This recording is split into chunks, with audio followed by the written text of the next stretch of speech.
we are. Welcome. Welcome to part one of the Finance Leaders webinar series, Leading the Future. Thank you all so much for being here today. On behalf of QUBE Events and the ICPAC CFO Committee, we're so excited to welcome you. We're just thrilled about the opportunity of hosting a three-part series, and we look forward to actually hosting an actual conference in 2021 and inviting all our wonderful speakers from all over Europe to our beautiful Cyprus, and that would be wonderful. So a quick 1 minute intro from my side. I would like to start by thanking all our speakers for their contributions. I know there's a lot of time and effort that goes into preparing for these webinars, so we really appreciate your contributions and your time. That is really, really valued, and I'm sure we're all going to take a lot of valuable information from that, so thank you for that. I'd like to take a moment to also thank our sponsor, Deloitte. Deloitte has been an incredible support for this event, so thank you so much to our sponsor, Deloitte, and to ICB Bank Limited, who are powering our Finance Leaders series, part 1, 2, and 3. So thank you very much to Deloitte, at least to RCB Bank, for powering this series. I'd also like to thank the QUBE team for putting together such an amazing event today. We're using an amazing platform, and Marta at the top of the screen has done a great job in getting the speaker program together. She's dialing in from Poland, so it's wonderful to have her today. So thanks for that. Thanks to the team behind the scenes. Thank you for all the efforts that are behind putting these events together. So thank you for that. I'd also like to thank you all for joining us today. We've got a great mix of panel discussions, to challenger sessions, to a power workshop, to a mentoring session. So there's lots to keep you engaged. So I'm going to thank our chair. I'm going to end by thanking our chairman as well, Harrison Fonnis from RCB Bank Limited, and Alexandra Carnot from Del Hayes in Belgium. Thank you so much for that. Before they hand over the chair, I'm going to hand over to Christa. So Christa, thank you so much. Handing over to you. Thank you, Lily. Good afternoon to everybody, and I hope that you are all keeping safe. On behalf of ICPAC and the CFO Committee, I would like, with my turn, to welcome you to the Finance Leader webinar, which is the first webinar of a series of 3 organized and hosted by ICPAC CFO Committee in cooperation with QUBE Events. The CFO Committee was established 5 years ago under the umbrella of ICPAC, with the aspiration of creating a channel of communication with CFOs and finance people in general. Part of its activities is to support the CFO through targeted webinars and conferences, as well as through programs such as the mentor program that will be presented very shortly with Sophocles.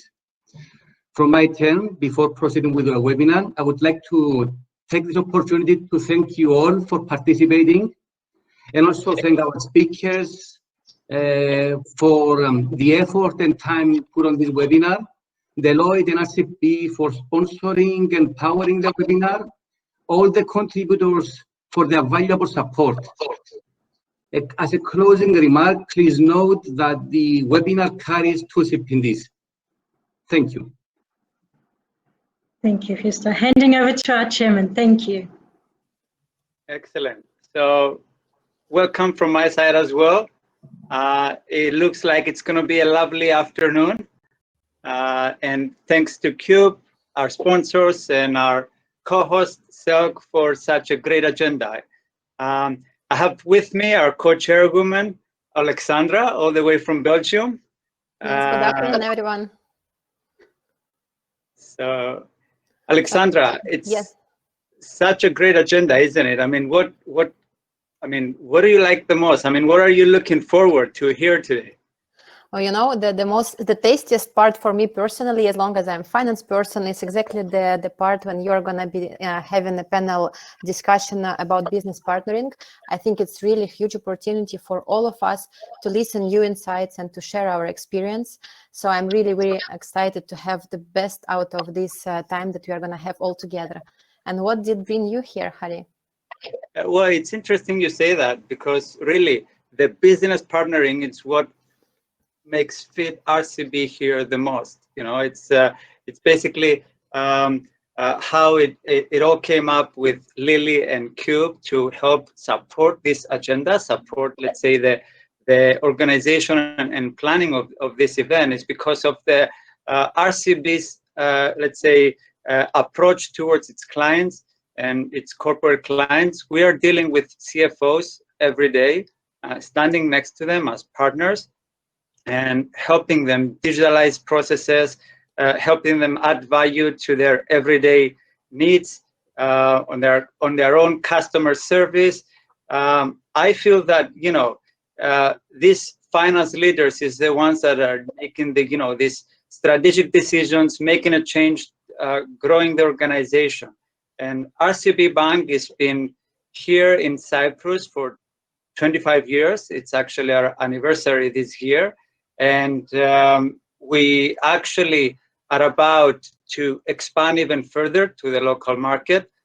We have an excellent relationship so far with corporate clients, and we will continue to do that. And we're proud to be part of this event, and I really look forward to the rest of the agenda. Indeed. Maybe let's have a small remark to those who are participating today, because we really have very good audience and very good and amazing speakers.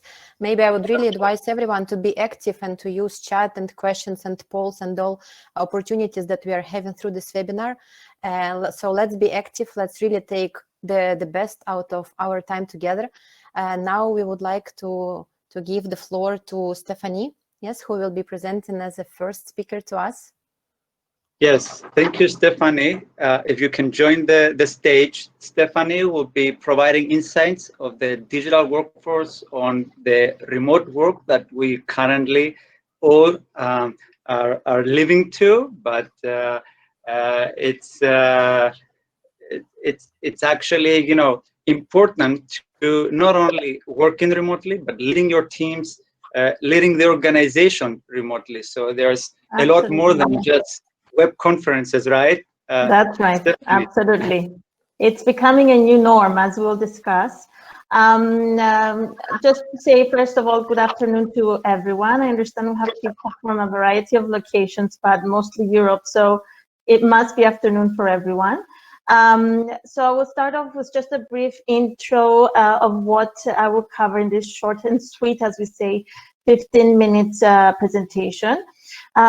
Firstly, I will start off to discuss a little bit of how remote working is becoming a necessity. It has become a necessity, and it started with the pandemic, but it is evolving into a more long-term practice and a here-to-stay practice for a variety of reasons, which we will cover. We will also analyze a little bit the benefits as well as the challenges of remote work. And finally, we'll look into how companies can respond proactively in order to embrace this new reality and capitalize on the opportunities that it actually presents. So although remote working was on the future agenda of organizations, in fact, the pandemic has brought it forward to the current agenda, as millions of professionals were forced to work from home or remotely, especially during lockdown, as it was the case of Cyprus and many other countries. So organizations had to adopt new ways of working so they could continue to operate as much as possible without less disruption as possible. However, despite the pandemic, it is a long-term need for organizations to adopt alternative and smarter ways of working in an effort to increase the resilience and respond to an ever-changing business environment. And this is why a future of work is remote working, and it is pioneering as the new norm. Now, let's look why, based on some statistics, why indeed remote working is, let's say, the future and it's here to stay.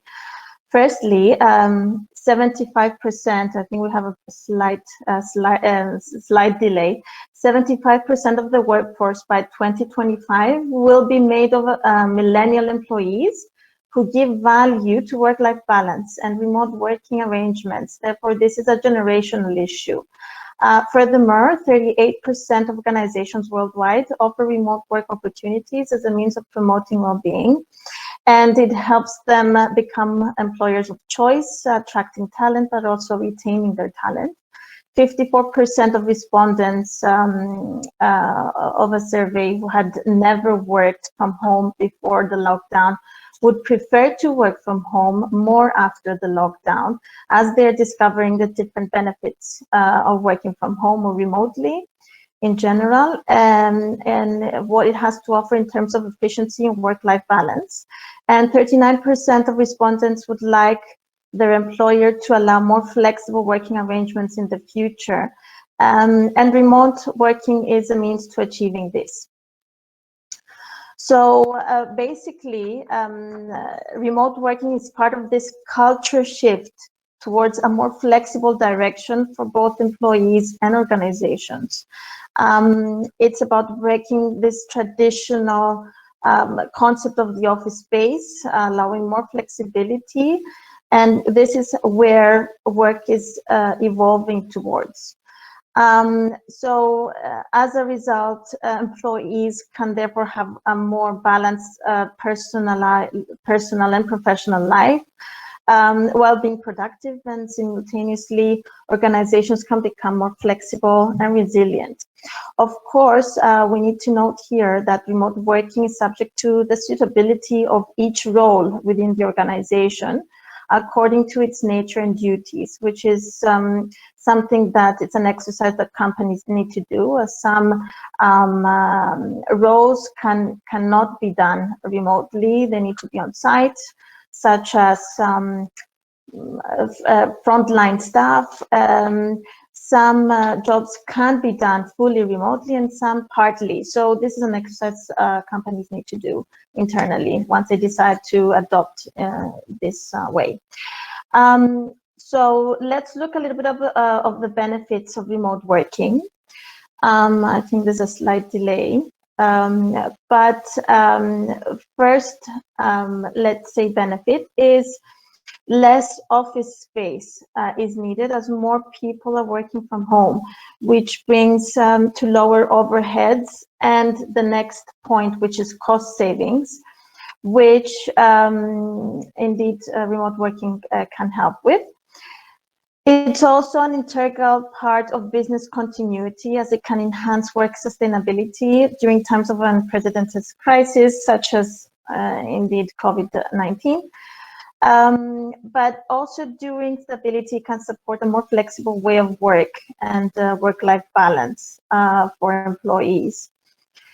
And as the technology helps remote workers more and more unleash their productivity potential, it is actually, according to studies, that a fact that most remote workers are more productive than in-office workers. Also, it helps with less commuting. Commuting robs a significant amount of time for many professionals, and they spend time on the road, either meeting with teams at different locations or going and meeting with clients and so on and so forth. So definitely this will help them be more efficient in terms of how they use more effectively their time. Moving on to looking at the organizational challenges of remote working. Firstly, a lot of organizations may feel that there's a lack of interaction with team members and may cause feelings of disconnection from the group, leading to lack of communication and collaboration. So maintaining a collaborative culture is one of the challenges. Also, monitoring remote work can be a challenge when employers are not working in the office, causing confusion regarding roles or responsibilities, expected outcomes. So planning of work and monitoring productivity and performance presents a challenge, is presented as a challenge. Another point is there are technical issues that might disturb the flow of work due to weak technological infrastructure. So that's something that needs to be sorted out.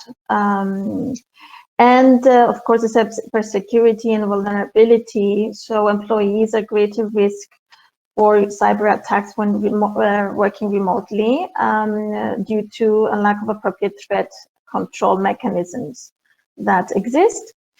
And lastly, remote working may result in blurring the lines between work and personal life due to the difficulty of disengaging from work, and therefore causing a little bit of mental deterioration and so on. So employee morale and motivation is another issue. Moving on to the solutions in terms of these challenges just presented in the previous slide. So how do we go about maintaining a collaborative culture when we're working remotely? First of all, as we all came into being familiar with a lot of collaborative tools, there are a lot of options out there. Zoom, whether this is Zoom, Skype for Business, Microsoft Teams, and all these platforms present different features that do enhance collaboration and coming closer together, and even virtually meeting with each other, but also planning work, monitoring the different projects and the different tasks. So there are a lot of tools that help in this, but it is important that people understand and know these features so they can make full use of them. So a good training for getting more at ease with these tools is important. Enhancing employee engagement and emphasizing personal interaction is important. So it's essential that team leaders organize virtual one-on-one team meetings, and also one-on-one and team meetings. And lastly, when it comes to accountability, ownership, and inclusion, it is important to ensure that the information and the variety of the different tasks are shared between all team members in an appropriate way, and following up with our team members consistently. Now, when it comes to planning and monitoring productivity and performance, as we said in the previous slide, it's important to delegate tasks appropriately. But also it's important to set specific goals to be achieved per individual. Therefore, they need to know exactly what the tasks are, the deadlines, and the deliverables that they need to come up. Establish KPIs per position, so the variety of metrics to ensure that we're measuring their performance and so on. Adopt an output-based management philosophy. So what we mean here is evaluating people's work based on their actual deliverables and quality of deliverables, which will also help avoid constantly covering over the team members, which can also add to the stress. And lastly, monitoring team performance and expectations by maintaining a sense of clarity regarding people's progress and so on. Now, moving on. Thank you, Stephanie. So while we're cautious on time, yes. This, which is part of the remote work, yes, it's part of having back-to-back web conferences or online meetings. Right. It's yes, one of the challenges. It's one of the challenges for sure. Indeed, and I'll try and finish on time. Thanks for that. So the other challenge is insufficient technological infrastructure. So it's making sure that we have the right infrastructural and technological setup and support, necessary work equipment to remote workers so that they can switch to remote working more easily, and provide easier access to remote hardware and any information in general they need. cybersecurity vulnerability. This is to establish the different guidelines and the different policies and procedures and so on and so forth, whether these are, for example, stronger passwords, firewalls, antivirus software, and to make sure that IT teams, even on devices that are not the company's devices, all these security arrangements are installed or put into effect. Now, in terms of well-being, it's important to provide employees with guidance on how to manage their stress and anxiety, such as mental health podcasts, virtual workshops, emails, also maintain an open and continuous communication. And this does not only refer to HR, but also the team leaders. And also monitor their experience while they're remote working in order to see what further interventions need to be done. Just closing, this is a little bit of an action plan, we say, on how to go about figuring out how to establish this practice of remote working. We put a few actions here, not necessarily in the order that they appear that they need to be done. For example, remote working policy, progress and procedures to be put in place, design and create the remote working toolkits, whether these are manuals or users for the remote workers. And this exercise that I mentioned at the beginning, where we have to see the suitability of the different job positions in terms of if they can work remotely, conduct a cost-benefit analysis of the remote working intervention, and of course, account for the operational risk, infrastructure, information security, and so on and so forth. I'm not sure if we have time for questions. While I don't see questions from the audience, may I ask a question? I mean, what do you think it's the role of the CFO in this course of action, in this, let's say, setting up these rules, finding the solutions, empowering this culture of the remote work? Just to wrap it up, I mean, how these participants, CFOs, can actually. Okay. So when it comes to best practices and cultivating the right culture so that remote working can be successful, it starts from the heads, let's say, of an organization, and C-level positions are mostly crucial on how to set the right example and provide the support that is needed to their team to perform the best way possible. I think that would be one way of the CFOs can contribute into making remote working a success. Excellent. Thank you, Stephanie. Thank you very much. Thank you. Thanks for your insights. And I'm sure colleagues or audience will reach out to you for more advice and how you can help out implementing. Excellent. Thank you. Thank you. Let's have Antonio on stage. Yes, Alexandra? Yes, Antonio wants to present how financial leadership of the future should look like. So let's give the floor to the team. Antonio is a leader himself. He's leading in process improvement and basically systems training in finance. And Antonio, hi, welcome. Hi, hello everybody. Maybe I'll let you introduce yourself as well as the panelist. I think this is one of a very important panel. I mean, the financial leadership of the future. I mean, majority of participants, this is probably why they joined too and want to hear. Sure. Maybe instead of boring the people, introducing myself with my experience, I'm probably one of the many CFOs attending today to this great event, who, let's say, are just dealing with an unprecedented emergency, and we are just facing the cash emergency, discussing with the customers. We are facing the drop in sales and this everything which is new.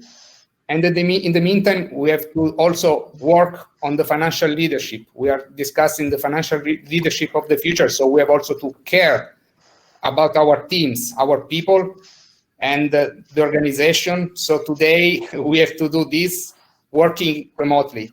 So in this case, it's a huge effort, but it's something that probably is really the key for the success.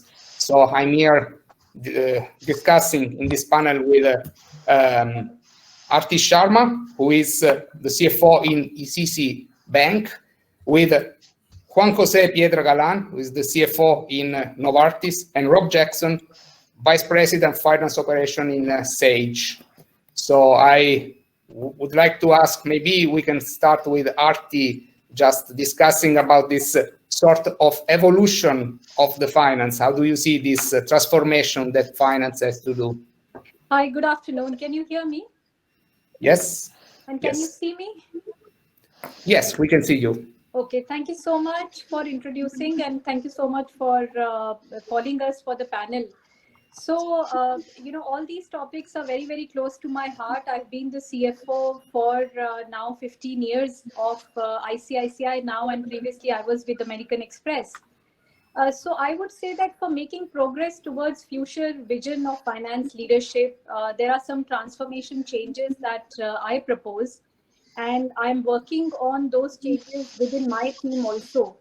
The first one is leveraging technology to create space and capacity with the finance organization. So for instance, there are normal processes that are handled by finance team, and I believe that those should be efficient. For example, regulatory reporting, vendor payment, planning and analysis, they should be fully digitized through artificial intelligence. And I know that some of the panelists would talk about artificial intelligence in a more detailed way.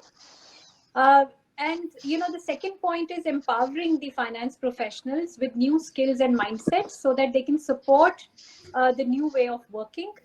This again includes some artificial intelligence as well as digitized management information on customer behaviors, business pipelines, product-wise granular profitability analysis for the organization.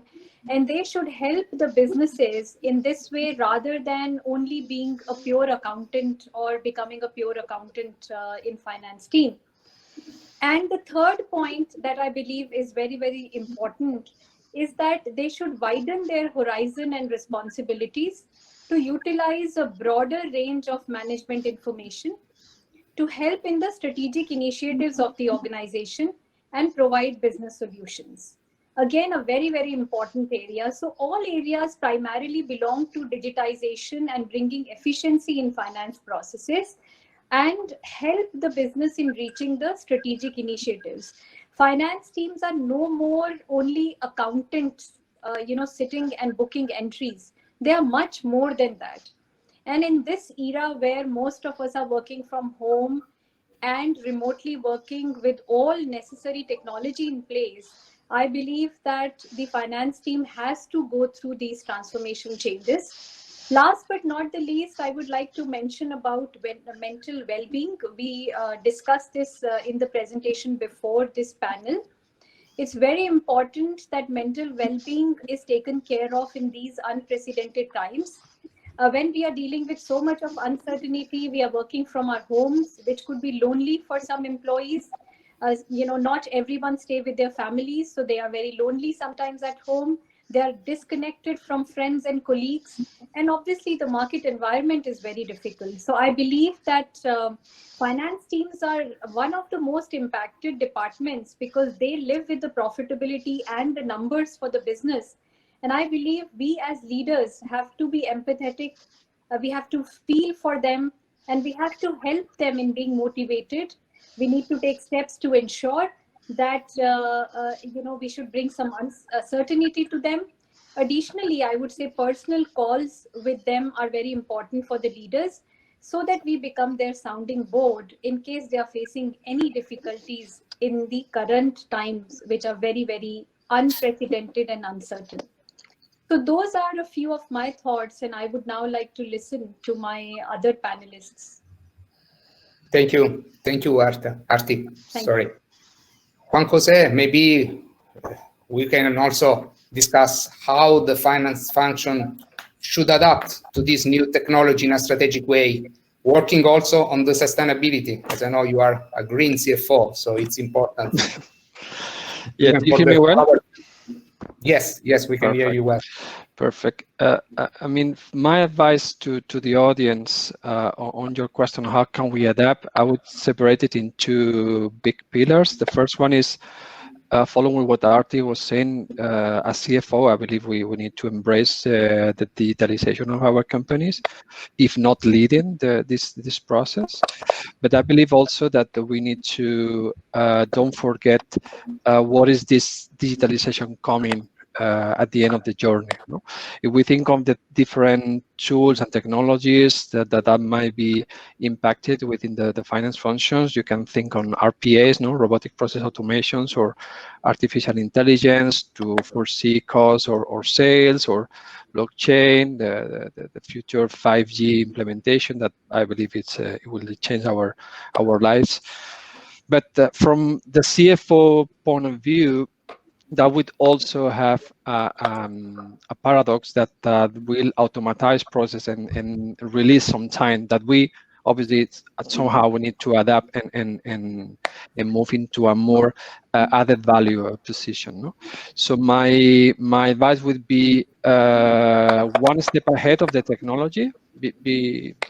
Try to be advanced, anticipate this approach. If you are going to implement an RPA, just for example, that will release some time in some of your accounting team. How can you become this time in a more value for the company? And one of the ways is being or become things that a machine will be more not difficult to become, like ask challenge questions, challenge the status quo, focus on how can you provoke the change. That's for me will be the approach on how can we adapt this once this digitalization will come, because for sure this digitalization will come sooner or later in our companies. And the second point, as you already mentioned, I think, and in the same context, in order to adapt, I personally believe that sustainability will become one of the big things in the future finance, in the future of the CFO, in the future of the finance functions.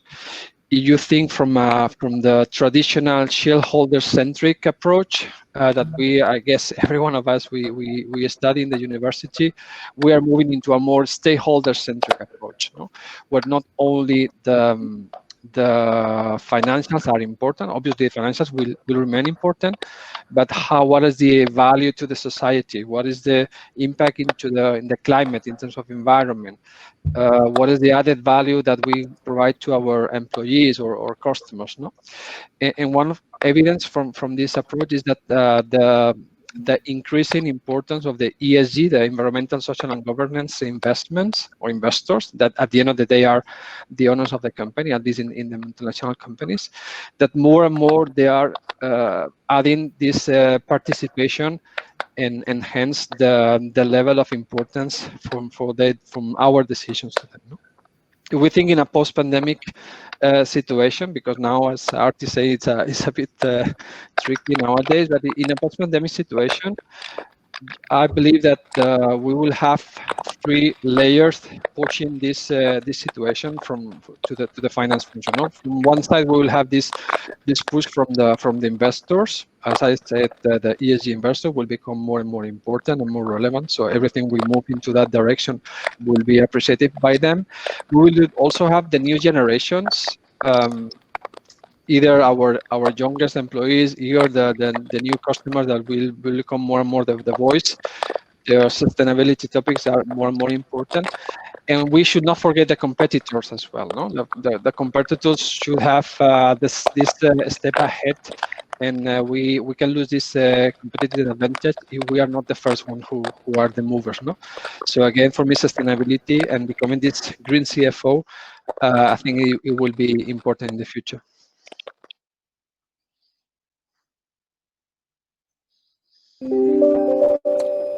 Okay, Thank you very much, Juan Jose. And now, just to have the point of view of finance operations, Rob, just in terms of customers, how can finance be more customer-centric to support? And on the other hand, also taking into consideration that we have to also to work on making emerging the talents in our teams, just, for example, leaving this emergency mood that we have been living since some months, too many months now. You're on mute, Rob.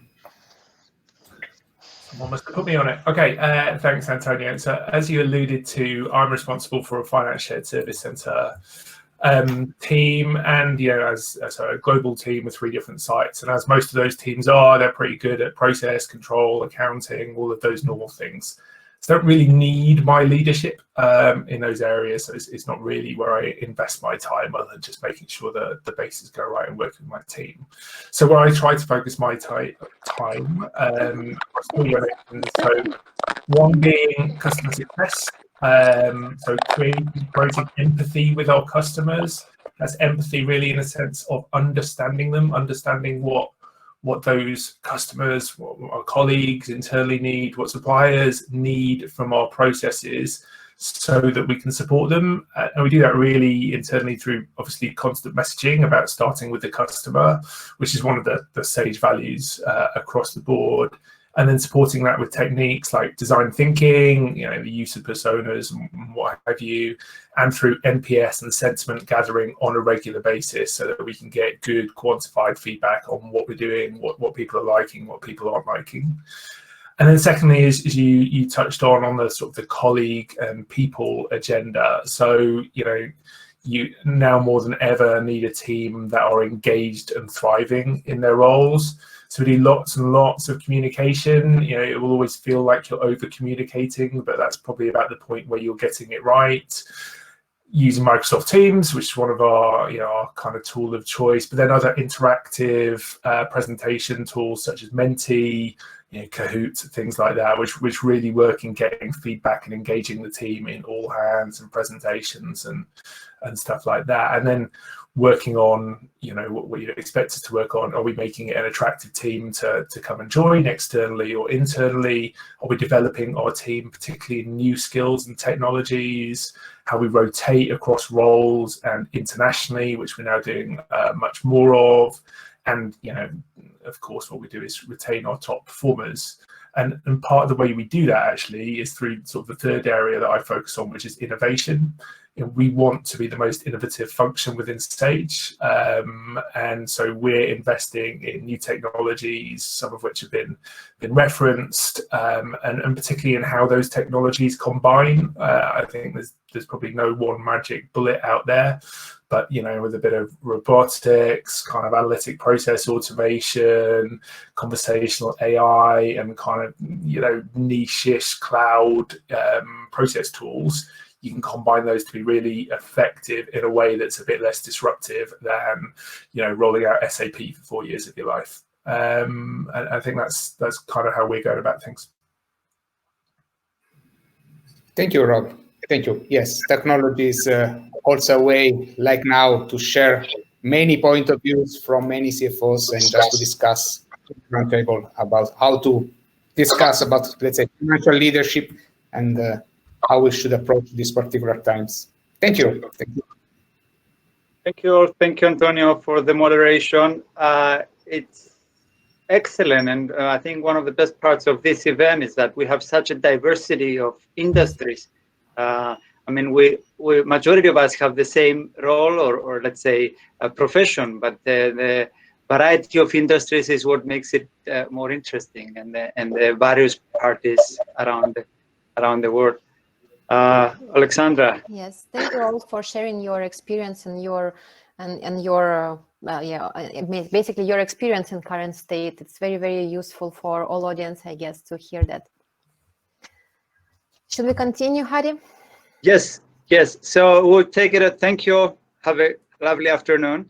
We will continue to the next item on our agenda,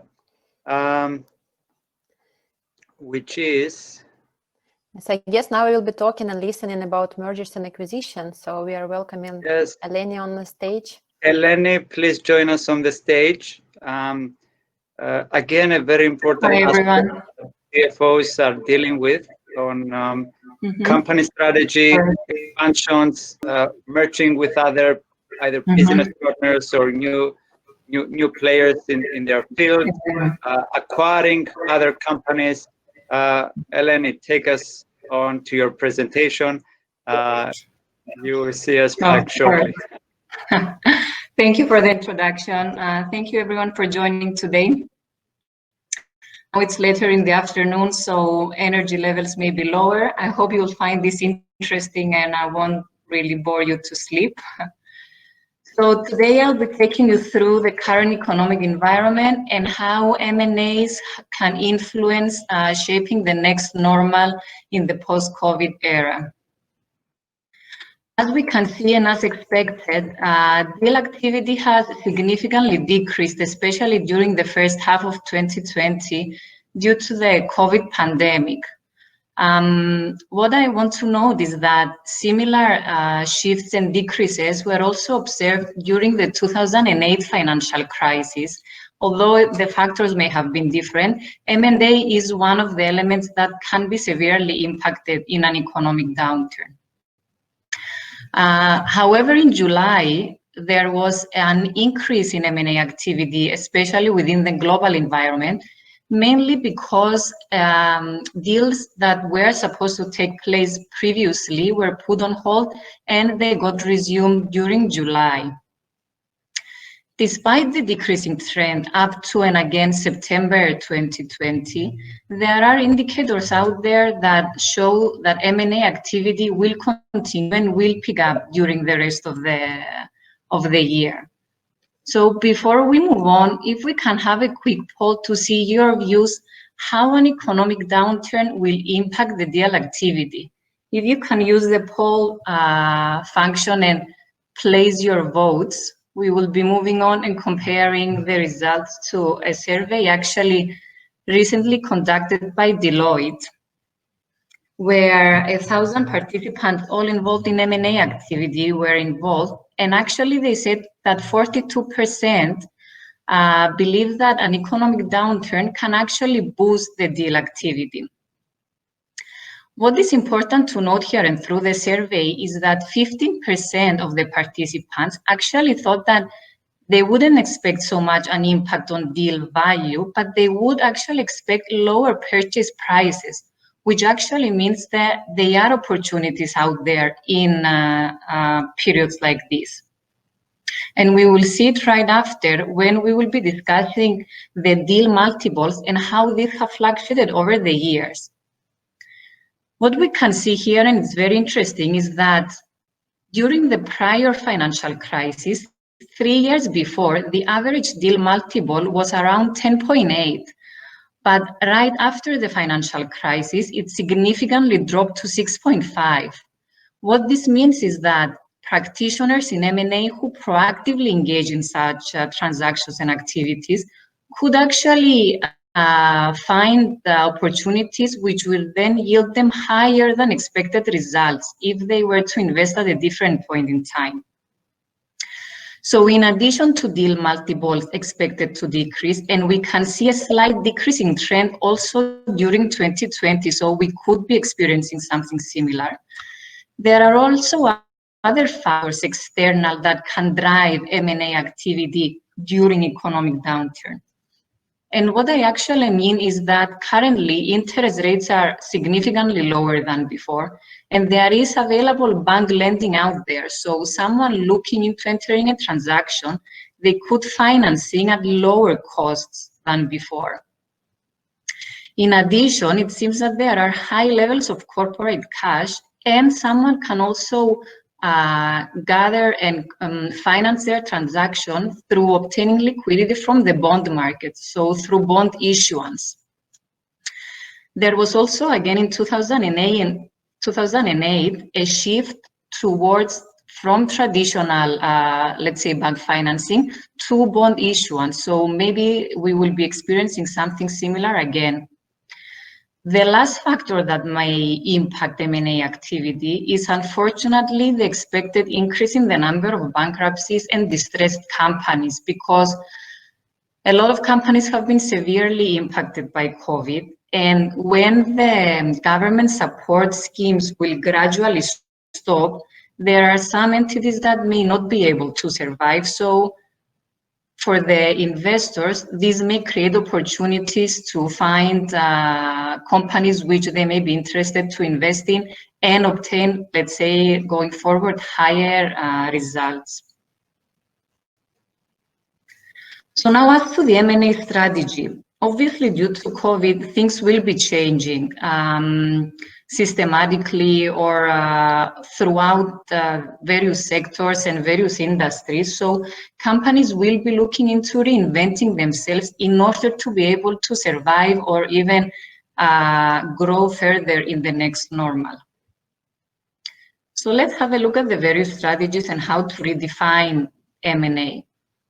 As we can see previously, there was a high rate of failure in M&As. So even in the current economic environment of economic uncertainty, it is even more important for deal makers to have some tools in place that will actually help them plan and see what the results would be when they can eliminate and identify uncertain critical parameters that they can use through scenario planning tools in order to see if they were to shape their M&A strategy based on that, what the impact would be on their results. So by using scenario planning tools, they can bring clarity to their own purpose and strategy, because scenario planning tools can help them in deciding the direction of their strategy or even identify new capabilities that may be required in order to implement it, and even so identify new markets that will enable them to drive future growth for their business. But in general, it is highly advisable throughout any period of time to always have a backup plan in place, that in case the M&A is not going as expected and the transaction is not going to perform as it should have, to have an exit plan in order to withdraw from the deal at any given point, to cut or even avoid incurring any losses. So now let's look into a bit more detail as to how COVID and the company's ability to act can shape their future M&A strategies. And what I mean by that is that, as we can see in the graph here, companies may have been mildly or severely impacted by COVID. And also, depending on that, they may have a strong or a weaker liquidity position and even balance sheet position. So depending on where each company falls within this graph, they may be shaping their strategies accordingly in order to meet their long-term goals. We will go into looking each of these options differently in order to see how it fits into the graph overall. So looking at the defensive M&A strategy first, this mostly applies to entities that have a lower ability to act. And what we mean by that is having lower liquidity and a lesser strong balance sheet position. So they don't have so much flexibility in investing and expanding. So if they have also been severely impacted by COVID, so mainly businesses operating in either aviation or hospitality and leisure, it could be the case that the primary strategy would actually be to salvage the value and maintain the company's operations. How this can be done is mainly through optimizing their portfolio and divesting of their non-core assets. We discussed earlier during the webinar, and as Stephanie said, the working from home and remote working is here to stay. So companies should consider how real estate and owning real estate fits into the overall strategy going forward, and if disposing some of those assets could bring additional liquidity that will enable them to maintain the operations of their companies. In addition, while this may be a more difficult decision to take, they could consider winding down parts of their operations that are not performing as they should have, and they are not as profitable. So they could direct the existing resources to other more profitable parts. This is, however, very delicate matter, and it should be done with great care towards the overall stakeholders and the employees and the industry as a whole, so that you don't shake the trust that the stakeholders have in your company. So it should be done very effectively and very quickly.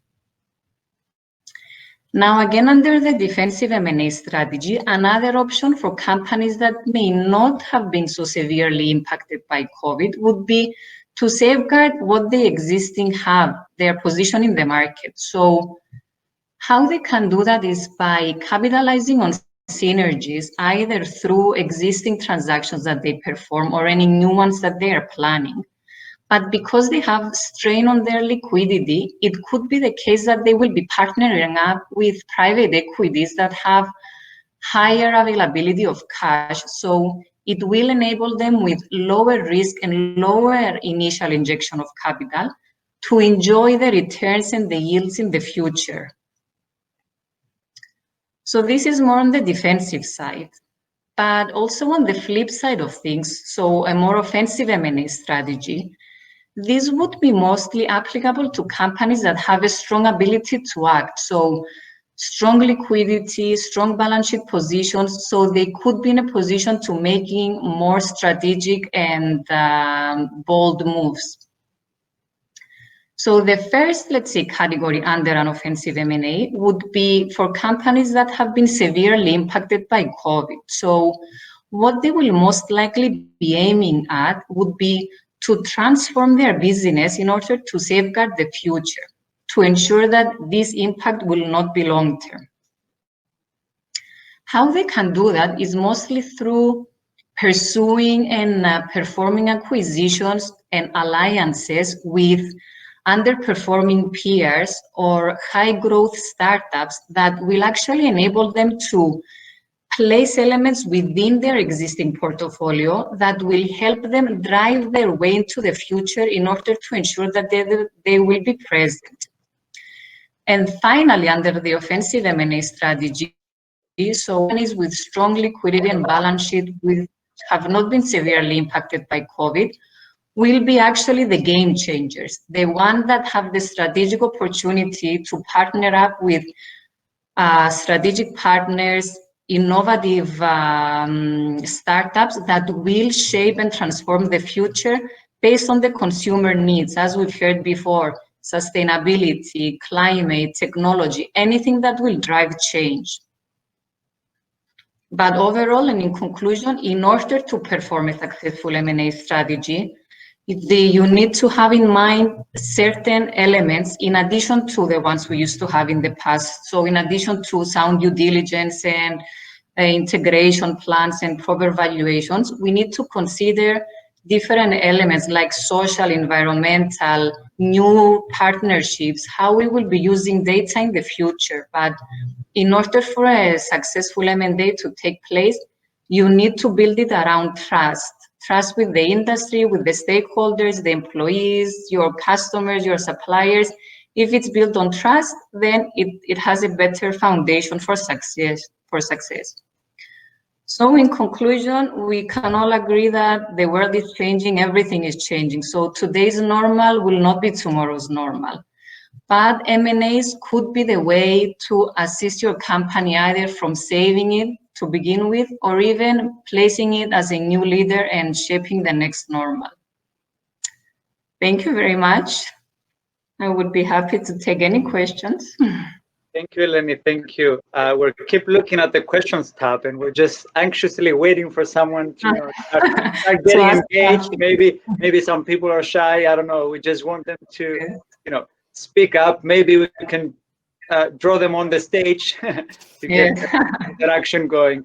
But Alexandra, I mean, do you want to add something? I mean, it was definitely an important presentation, I mean, towards the future of finance. Definitely, because I really myself reflect on the trust, exactly the last point that you're mentioning, and how it's important in between people relationship and between company relationship when we are talking about M&A. So really, then the world is changing, and it's very crucial for us to benefit from this and not only to be scared.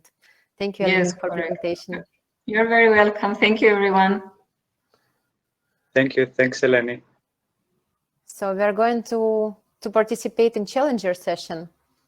Yes, so our next session will be a Challenger session. So this is interesting, live Q&A where Antonio, please join the stage.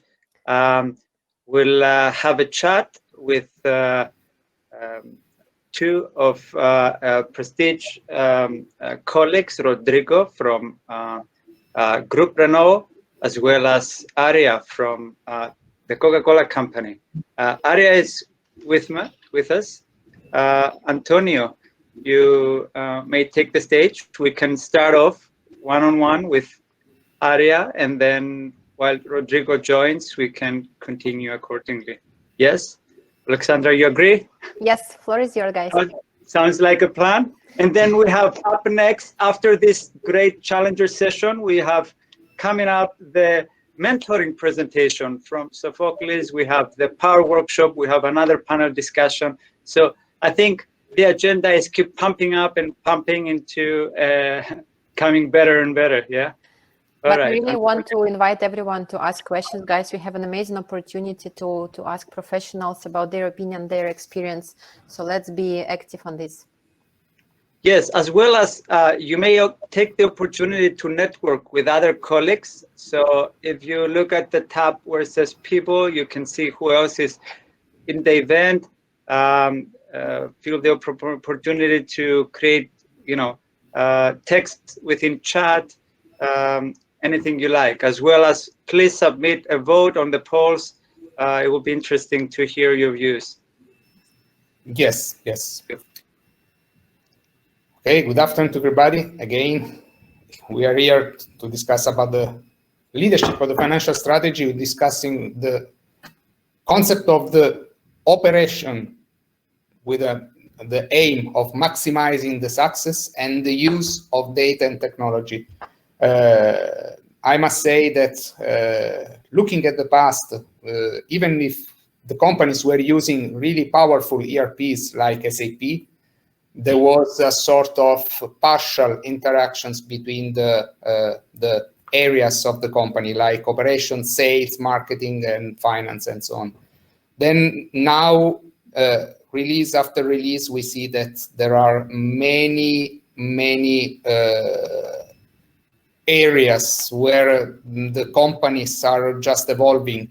Like, for example, the main refrain today is this evolution to SAP for HANA, or the concept of smart factories. This is just to communicate the operations with sales, with finance. There are many opportunities today that until, for example, 2 years ago were not possible.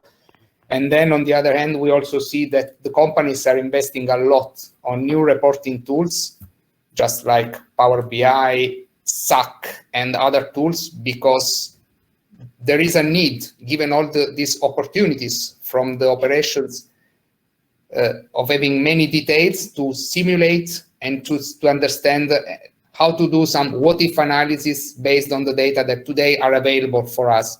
So here we are with Ilya, who, as said, is the finance director in Coca-Cola, and we were just wondering, Ilya, hello. Hello, Antonio. Hi. Maybe, Ilya, you want to speak about the opportunities for the companies to develop their financial strategy in using and evolving this technology, and thanks also to the use of their data. Yes, thank you, Antonio. I think, first of all, thank you for inviting me. And, related to your question, I think that we, the companies, we have a lot of data. We have a lot of information, but we are not able to use that information well enough to be able to make smart decisions. Sometimes we make decisions based on intuition, based on historic reasons. This used to work in the past, so I am assuming it's still working, and things like that. So today technology is providing us with very, very powerful instruments to be able to manage that data and manage our operations differently. You mentioned two examples. For example, we use SAP. So considering that SAC, SAP Analytics Cloud is a very powerful instrument, all the Power BI, all the business intelligence reports, all the business intelligence tools are able to data mine, to be able, you can exploit that information, and you can put into the hands of the business people, of the people who are making the decisions, information that's going to enable wiser and better decisions. At least that's what we have experienced in Coca-Cola. We are in the middle of a huge transformation, which obviously COVID has accelerated. And I think that if we look backwards into the finance function and into the reporting and into the way we manage our finance operations, and we compare what we are doing today and what we will be doing in probably 3 years' time, we are going to be seeing a very different scenario. Thus, I think we are in the middle of a very exciting but challenging transformation period. Yes, I think that even in the last 5 years, we see that the acceleration of the opportunities that the ERPs and the reporting tools are giving is really accelerating. So if I see 5 years ago, it seems like an era, a Paleozoic era, and we are just evolving now, and we are also, despite the tough times and the cost constraints, many of the companies are just adopting these new tools, are just understanding that the future is having the information and then running simulations based on this information. And this is really the key for the success. If I can mention, Anthony, two examples. One, I would say, is real-time information. In the past, we used to work with past information, last week's sales, or last year's, whatever.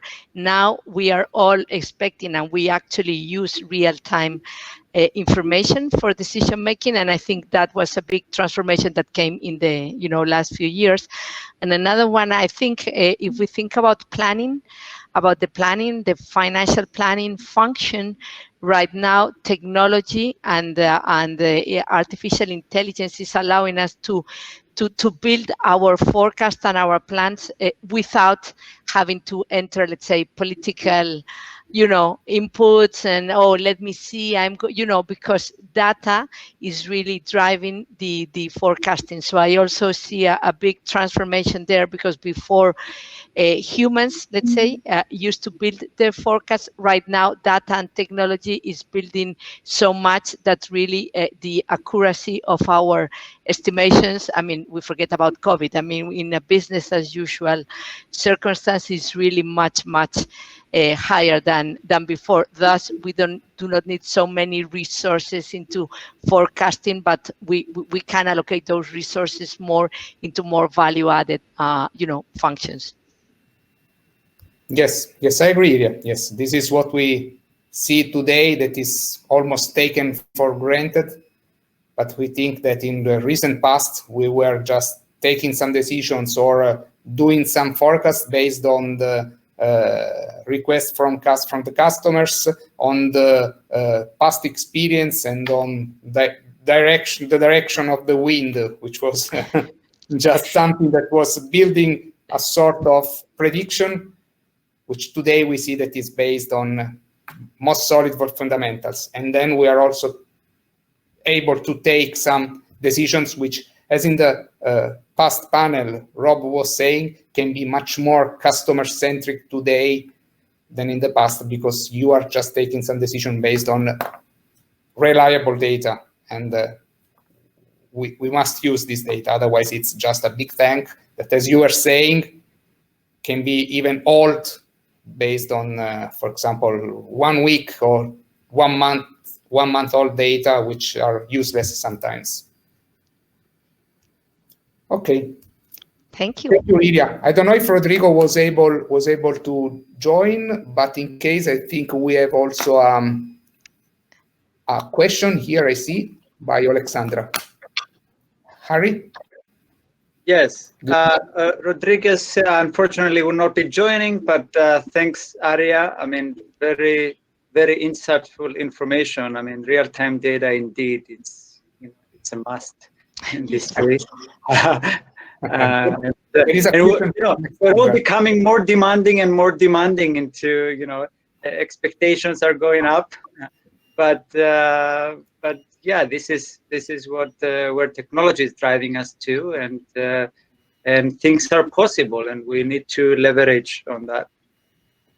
Yeah. Thank you, Aria. Thank you, Antonio. Thank you. Thank you so much. We're Please ready text to an move answer on. on my question if you could. I think I seem to be the most active person who asking questions.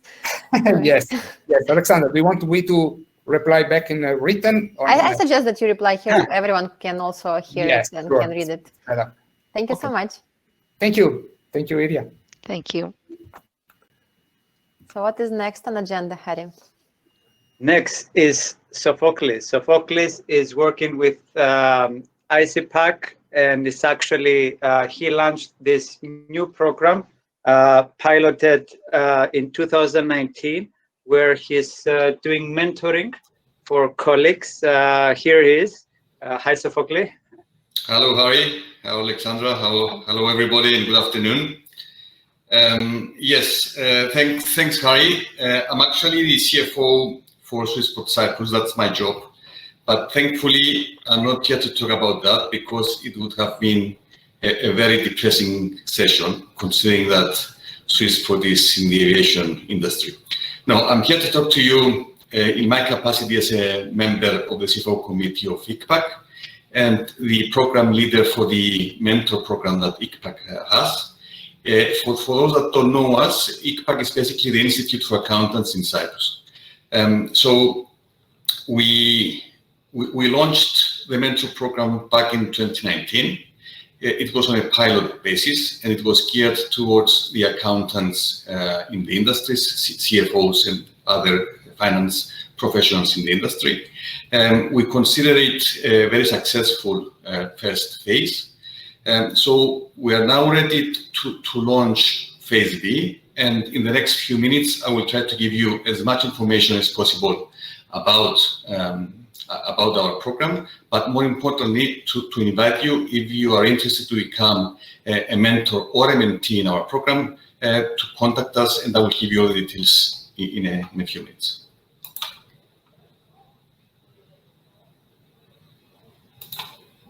So let's start with mentoring. Oops.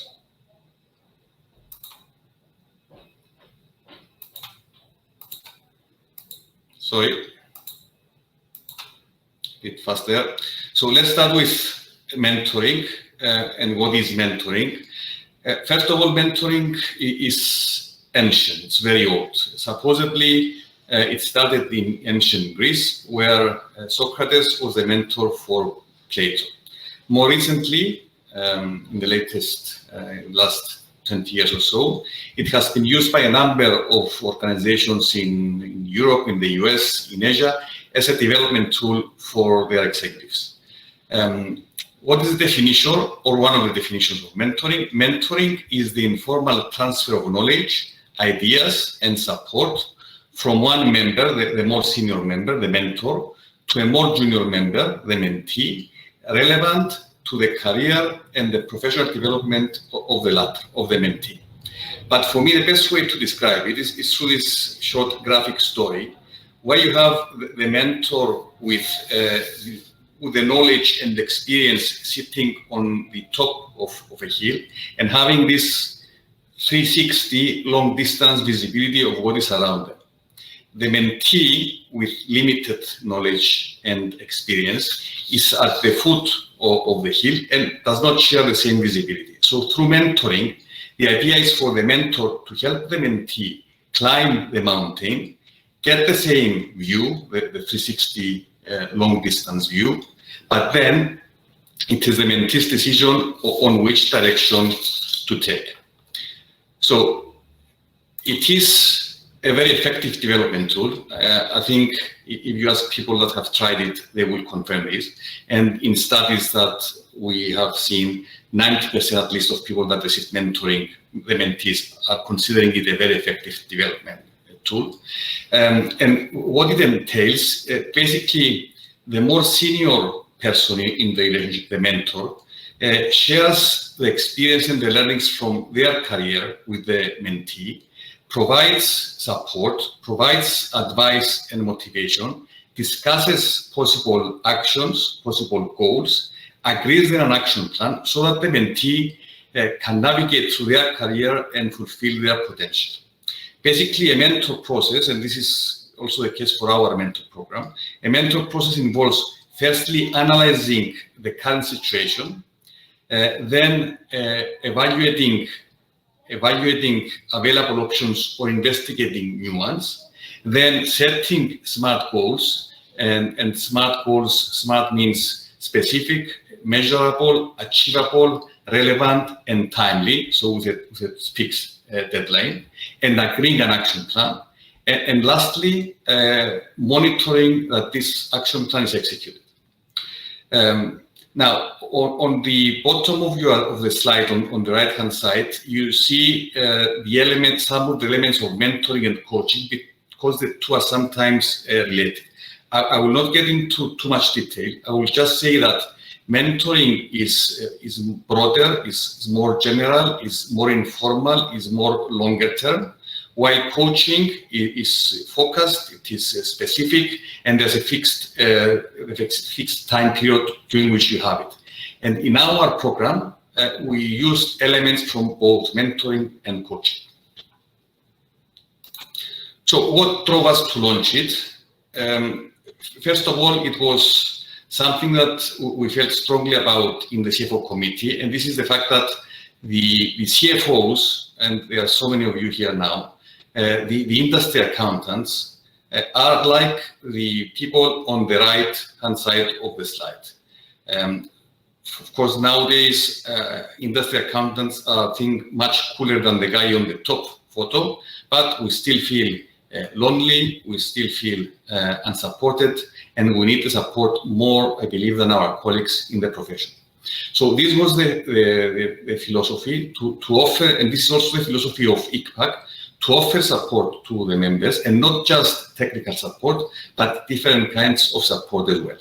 And then we came across a program run by the ICAW, which is the Institute of Chartered Accountants in England and Wales. They have been running a program which is very comprehensive and very expensive and takes about 8 months to finish. Part of that program had mentoring, just as part of it. So we decided to introduce this to our members in Cyprus. We presented the idea to our board of directors, to the ICPAC board. I remember we asked for a budget to start with 8 couples, 8 mentors, 8 mentees, but the board really liked the idea, so we started with 15 mentors and mentees. And I think this is the first program of its kind in Cyprus, so a mentor program offered by a body such as ICPAC. So a few details of phase A, and this is important because phase B will be similar. First of all, we did it on a pilot basis. Phase B won't be on a pilot basis. We did not do it alone because we didn't have the expertise. We did it with the cooperation and the support of Jill Duca, and you will have the chance to hear Jill speak, I think, in about half an hour about leadership skills, I think, and mentoring. Jill is a member of the Forbes Coaches Council. She's an awarded mentor by the European Union. She's an awarded best-selling author, and she has mentored and coached a number of executives both in Europe and in the US. So Jill helped us design it and then support it while it was being run. So we had to choose 15 mentors and 15 mentees. We had certain criteria for this, and I will go into it in a bit. We selected the mentors and the mentees. We trained them, and training for mentors involved 2 half-day sessions, and it was really very interesting and inspiring session We did training on communication skills, or on listening skills. We did a lot of role playing, and we also went through the process of mentoring in the different phases.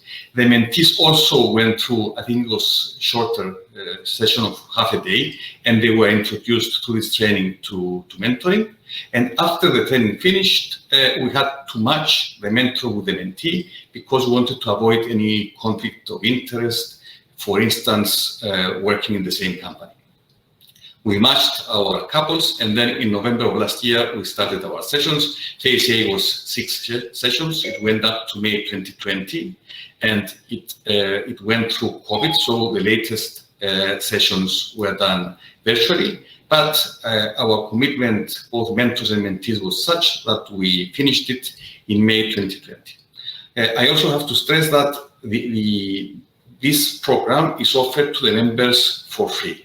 First of all, the training cost for mentors and mentees, that is the responsibility of ICPAC. But then the mentors offer the sessions to the mentees free of charge. This is the philosophy in general for mentoring, but also the philosophy of the particular program of ICPAC. So, how did it go? I think to find out, I think it's best if we talk to a mentor and a mentee that participated in our program. Unfortunately, we will not have Yoda and Luke Skywalker, who are my favorite mentor-mentee couple, but we'll have with us Marilena and Stalo, mentor and the mentee, who I invite to the stage for them to share the experience of their sessions. Hello, Marilena, and hello, Stalo. So Marilena Shagalima is from PwC, and Stalo Stasiou is working at the Bank of Cyprus. So welcome to both of you. I will first start with Stalo and ask you if you can please share with us what drove you to participate in the mentor program of ICPAC. Hello, hi from myself. Thank you, Sophocles, for giving me the opportunity to share my experience. If I remember correctly, the presentation of the mentoring program was somewhere in May last year, when I had reached a point in my professional career that I was conflicted on the way forward. I had a lot going on in my head with regards to the duties and responsibilities of my job position, my options for career development and self-development, along with the challenges of being a working mother. Therefore, the mentoring program came kind of as a perfect fit at that time. Even though it required time, which I obviously didn't have, I thought, why not? So I decided to give it a go. Okay, it's a good thing that you did. Now, Marilena, being a mentor requires giving up some, not a lot, but some of our valuable free time. What was on your mind when you decided to do this for someone that you haven't met? You didn't know Stalo before we started this program, right? Yes, indeed. Hello, Sophocles, and thank you for the invite. Hello, everyone. I hope you can hear me well. We do. Thank you. So, indeed, being a mentor, as you said, requires quite some investment of one's personal time. But helping others agrees with my values. So I felt like offering my knowledge and my expertise, helping mentees to achieve their goals, gives me great pleasure and great satisfaction. Okay. I truly enjoy meeting new people and building new relationships. At the same time, as you said earlier in your presentation, mentoring is a development tool. So I see this as a personal development process, not only for the mentee, but also for the mentor. Mm-hmm. At my current role at PwC, I'm continuously coaching and mentoring my team, other colleagues, seminar delegates. So by having an external mentee from the industry, which was Stalo in this case, it gave me greater exposure and more practice. So the way I see it, it was a win-win situation. Yeah, for sure it is. I agree. Now, Stalo, how did your mentor help you? How did Marilena help you during the program? Well, first of all, the fact that Marilena is also a working mother and understood the challenges imposed in my professional life made her a suitable mentor for me. The key factor that gained my trust was that she was not being judgmental. So I felt that I could be open with her and sincere, and I believe that this is what let both of us gain the most of our mentor-mentee relationship. In addition, Marilena was adjusting to my own agenda, so her input was always tailored to my needs. And at the end of the session, I was able to clear my thoughts and decide on the way forward and on the path I wanted to follow.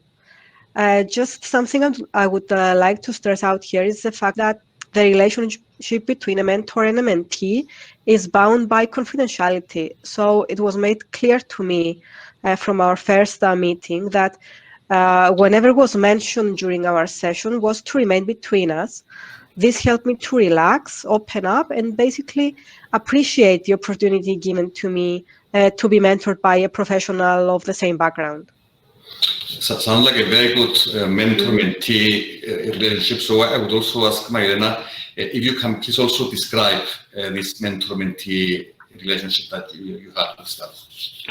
Of course. So as Stalo said, it was a lovely, relaxed relationship based on mutual trust and respect. We started arranging our meetings at local cafes, and we are having our conversations over a nice cup of tea or coffee. And during the Christmas period, even with some Christmas cake and mellow macarona, which we really enjoyed. During the lockdown period, we had our meetings online, but whether face-to-face or virtually, we were both looking forward to our monthly meetings. And I have to admit that the mentor-mentee relationship was excellent. So we had so many things in common to begin with. So like Stalo said earlier, we were both working mothers and we were both chartered accountants. I could also mention our positive attitude and core values. So it was really easy to bond with Stalo, and I felt like I made a new good friend. Yeah. Okay, sounds like a very good relationship. So a final question to both of you. Do you think that this is now the end of your mentor-mentee relationship, or do you think that it will and can continue in the future? Stalo, first to you. Sophocles, even though the mentoring program is only for 6 sessions, I don't think that it has a defined beginning and ending, the mentor-mentee relationship. The way I see it, our professional life is a journey. So in order to be able to travel smoothly, we need other people to help us anytime. So for me, through our relationship and through the mentoring program, Marilena has become one of those people. Okay, and Marilena, your view? Thank you. First of all, thank you, Stalo, for the kind words. Well, it is mentor-mentee relationship is a lifelong relationship. I feel that after the 6 sessions that we had with Stalo, I feel that she's fully equipped to be standing on her own 2 feet and standing stable on her own 2 feet. But I'm here, so she can reach out anytime she feels like having a chat or having a meeting or having a coffee. And, you know, I think once a mentor, you're always a mentor. Yeah. Correct. So thank you. Couldn't agree with you more. Okay, thank you very much both, because I think you have given some excellent insights to our audience, and now they can have a better understanding of what mentoring really is. So thank you to both. Thank you.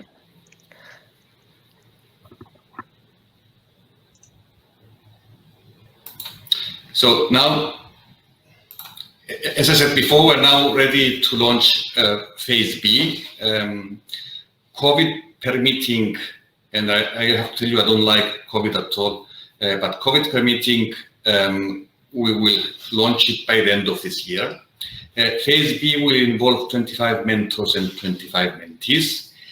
The 15 mentors of phase A are continuing in phase B. So we are looking for 10 new members and a completely new group of 25 mentees.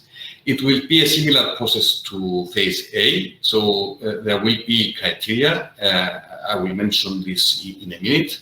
Then there will be a selection process, training of both mentors, the new ones, the 10 new ones, and the mentees. We will then match the mentor and the mentee, create the couples, and then hopefully start the sessions by the end of this year. So what are the criteria? First of all, for the mentee, you have to be an ICPAC member because, I mean, this is an ICPAC program, so you have to be an ICPAC member. You have to be working outside the profession, or you have to be considering a career outside the profession, because this is also an initiative of the CFO committee of ICPAC, which caters to the needs of this group of colleagues. And last but definitely not least, you have to be willing to invest in yourselves and to commit and invest time in this, because I know that it sounds, mentoring for the mentee especially, it sounds very nice, and it is very productive. But in order for it to be productive, it takes guts to do it. It takes energy. So you have to be willing to commit. Now, for the mentor, again, you have to be an ICPAC member to become a mentor. You have to have at least 12 years of professional experience, 10 of those to be in a management position, because I think you have to be a manager in order to be in a position to mentor someone. And you have to have the appropriate soft skills, like listening skills, communication skills, in some cases leadership skills, but also empathy and the willingness to support others. The commitment will be for 2 years for the mentor. So if you decide to be interested and if you are selected, you have to commit for 2 years. And then there is an application form that somebody fills in, and a short interview might follow. Again, I have to say that it is free of charge. So the program is given free of charge, both for the training and then for the sessions. So closing, let me also just share with you, although we had Marilena Stallo, what I believe a mentee and the mentor get from such a program.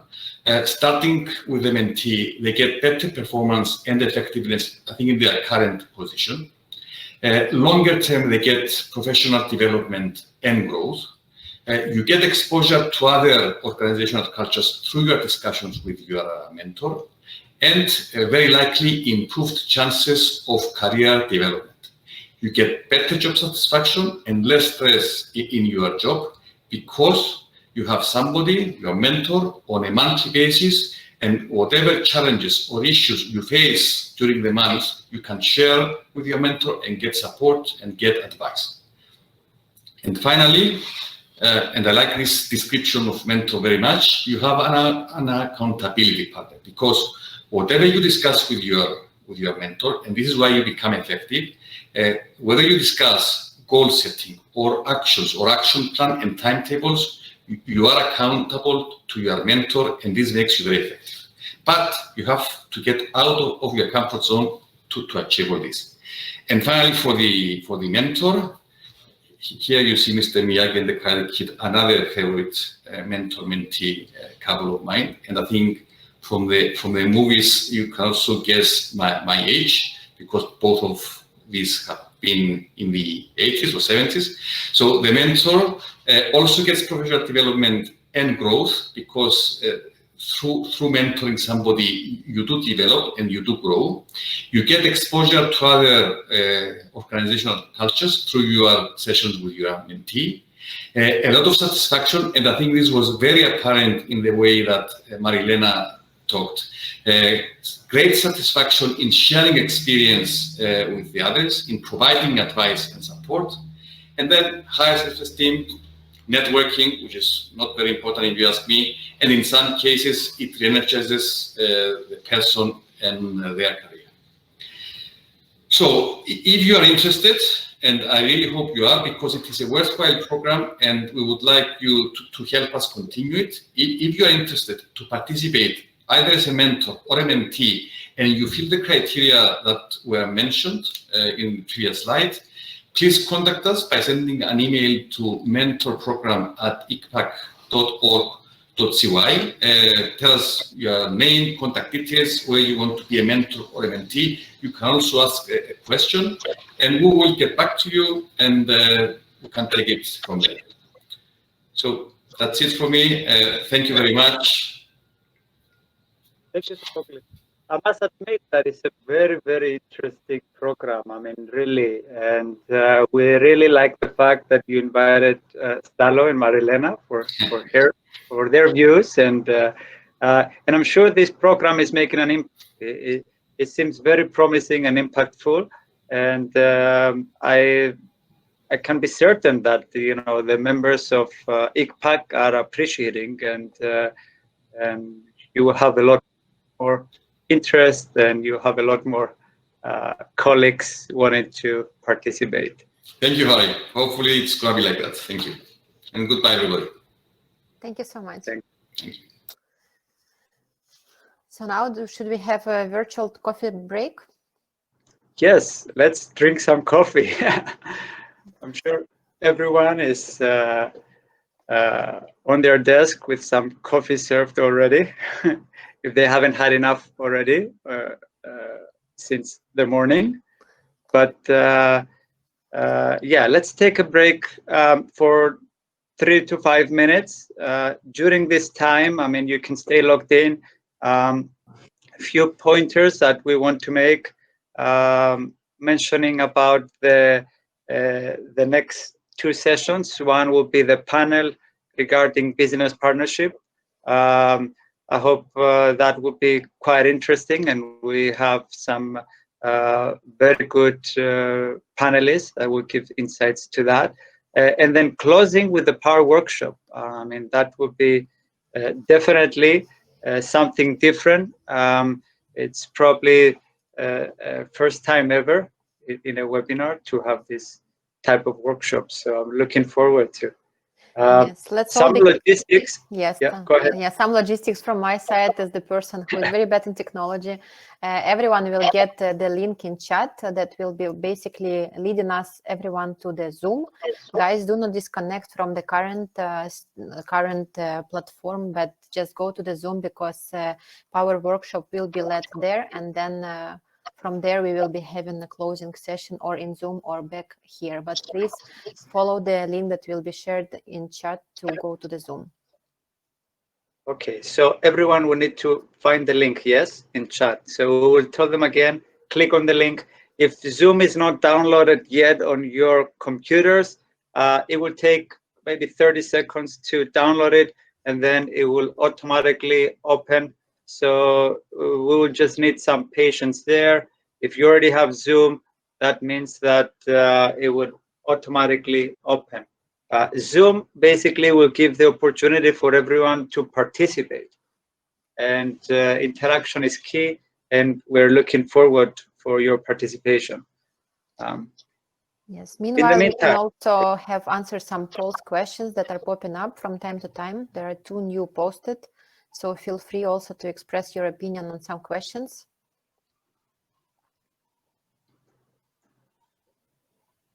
Yes, we're looking forward for your feedback. If you have other questions, that even other poll questions that you need us to raise in the polls, feel free to put it under questions or under chat. Maybe it's a great opportunity to attract feedback from colleagues, and we're pleased to do that.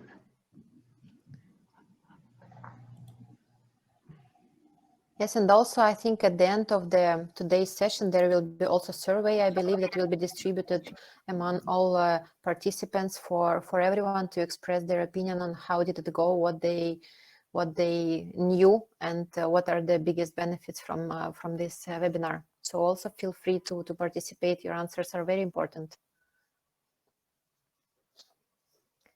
So panel discussion, Harry. Yes, so you think we should start?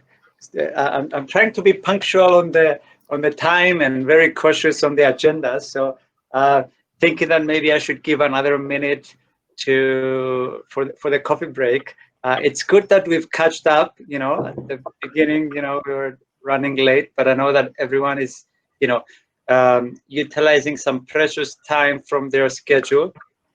So being on time, it's good. But we have our panelists on stage, so yes, so perhaps we can start.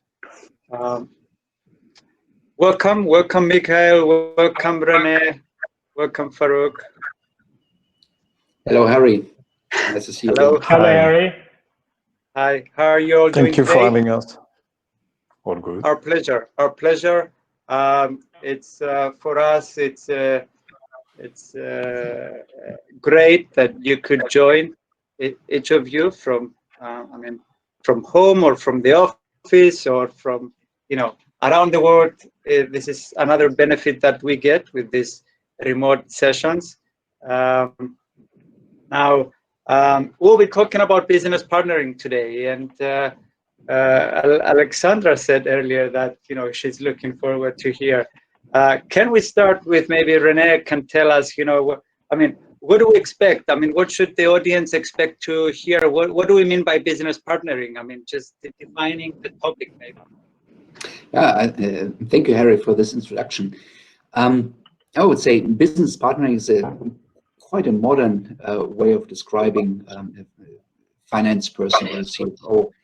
But actually, the topic itself has been there for a long time. And it gets back to the question, what is a good finance person? Do we need a finance person to count numbers and to report figures? Or do we want a finance person to lead the business or to develop the business, to give the right directions or even take decisions? So I think our discussion today will be all around the question on how can a CFO finance person become really good value add for the business, and that's probably more than just reporting figures.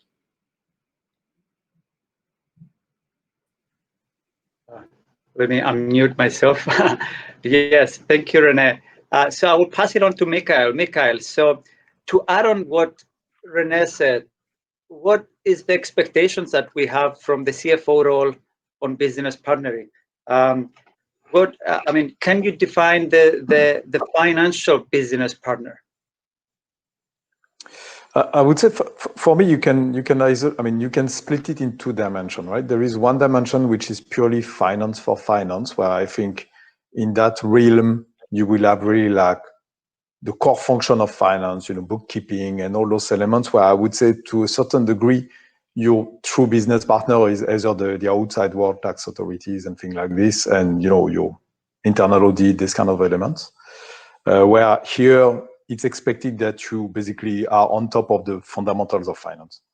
Then you have more like as Rene was mentioning, like how the way you want to influence the business, how you want to allocate new resources and all these things. And for me, in that scenario, business partnering is really about impact, right? How you can make a difference by setting the right tone, the right target, the right ambition, you know, making sure that every decision you take are the ones that make a difference.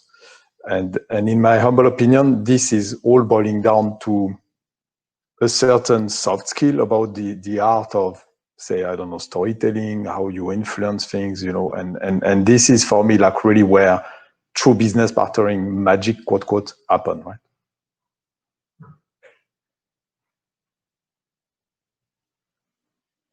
You are muted, Ari.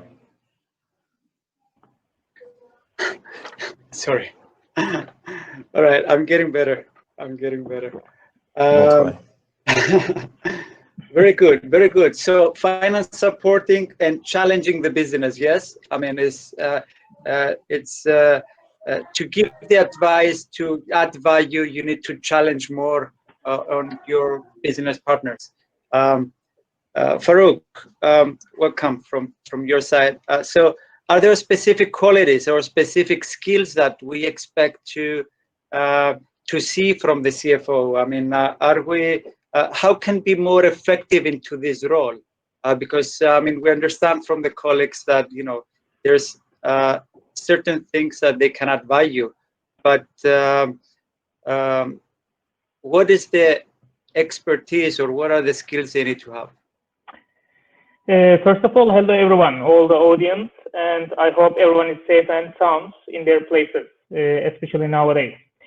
Regarding your question, Harry, thanks for it. I believe being analytical, adaptable to the high-paced business environment, and strategic thinking, and also being tech-savvy is the key skills for being a new generation CFO nowadays. When I began my career as a financial controller at Siemens, I was the only engineering backgrounded person in the team. However, nowadays, roles of the CFOs are evolved exponentially, substantially. And right now, the STEM graduates are the most demanded finance professionals. And in addition to that, I can give as an example, like why is it important? My engineering background helped me a lot to overcome the difficulties during implementation of new ERP solutions or improving the processes, process flows, and implementing new budgeting forecasting phases or the speed up them. And because engineering background gave me a huge input or the speed during analytical understanding and the process flows and implementing of them. In addition to this, these are like the standard things for the new generation CFOs. In addition to that, we need to become more and more agile and dynamic nowadays. This has been the case actually for the last several years, but especially after the COVID-19 pandemic, we needed to become even more agile. It speeded up the pace. The reason is the information is changing all the time, very quickly, and we needed to adapt ourselves. We need to update our forecast scenarios, and we need to revert to the business very quickly as well with the real-time updated information. And we need to continuously and smoothly address their questions.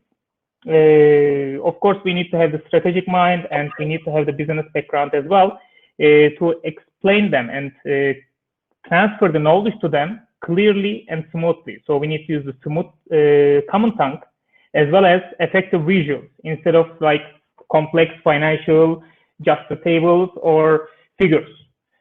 Another thing is we understood that describing the issues or explaining them are of course important, but it becomes more and more important. It was always important, but right now it is even more important to become also proactive on the issues because right now we experienced a new issue and no one had an experience.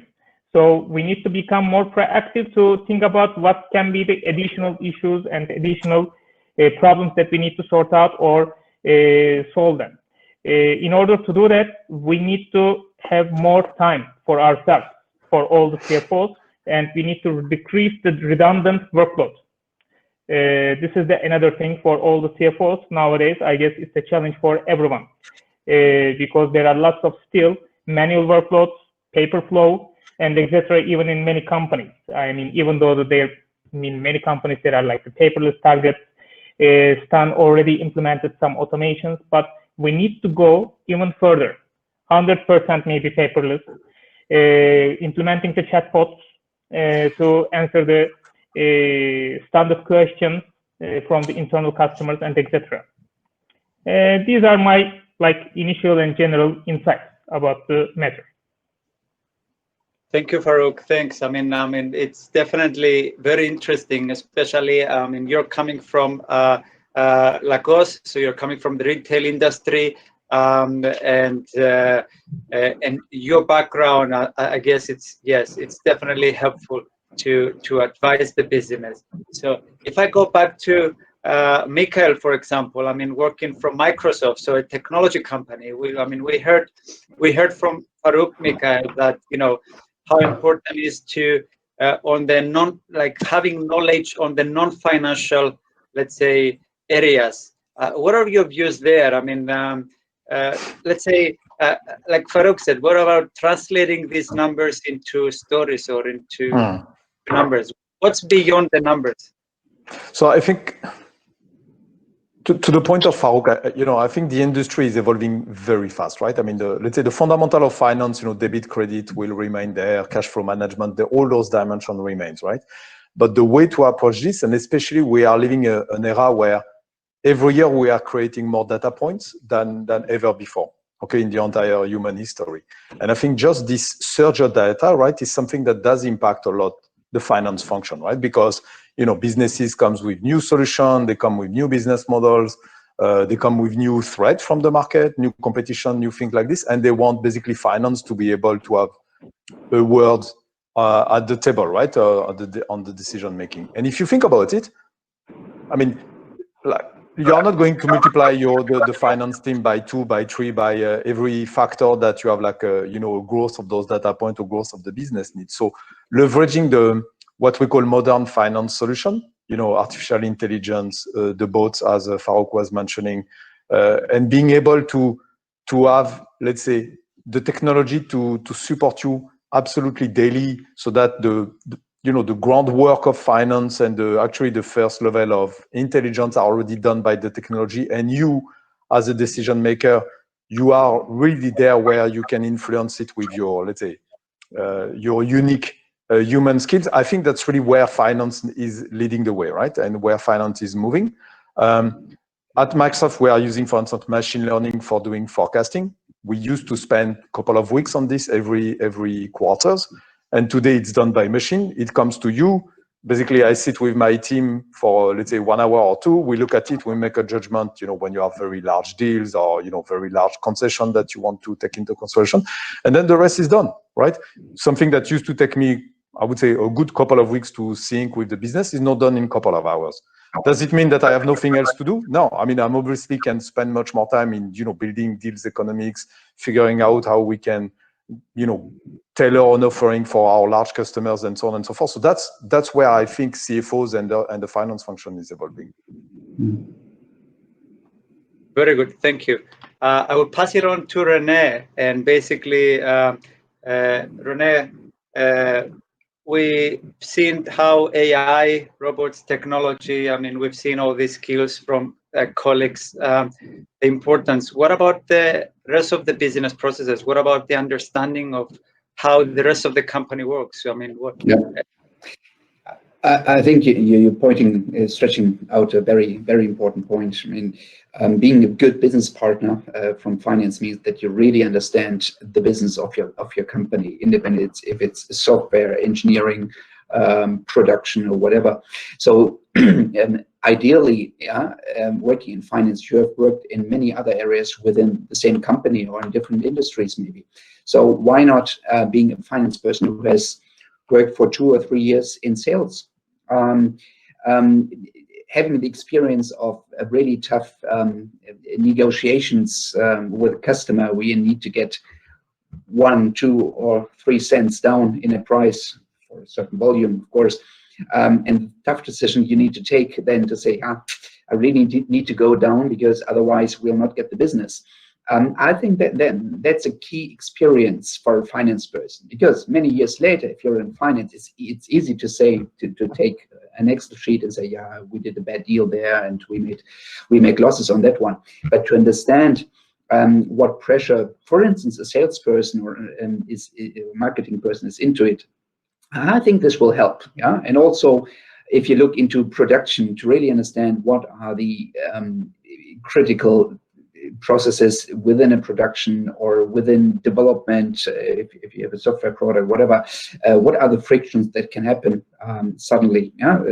And then you get down, as a finance person, you get down from the ivory finance tower down to really understanding the business. And if you really understand it, you can draw the right conclusions from figures, from the Excel sheet, from whatever you have in terms of analytics, and then give good advice to the business and bring the business forward. So that's really key point. So ideally, I would advise every finance person to take 1, 2, or 3 years around the company and do something completely different to learn, and then return back to finance with that good experience.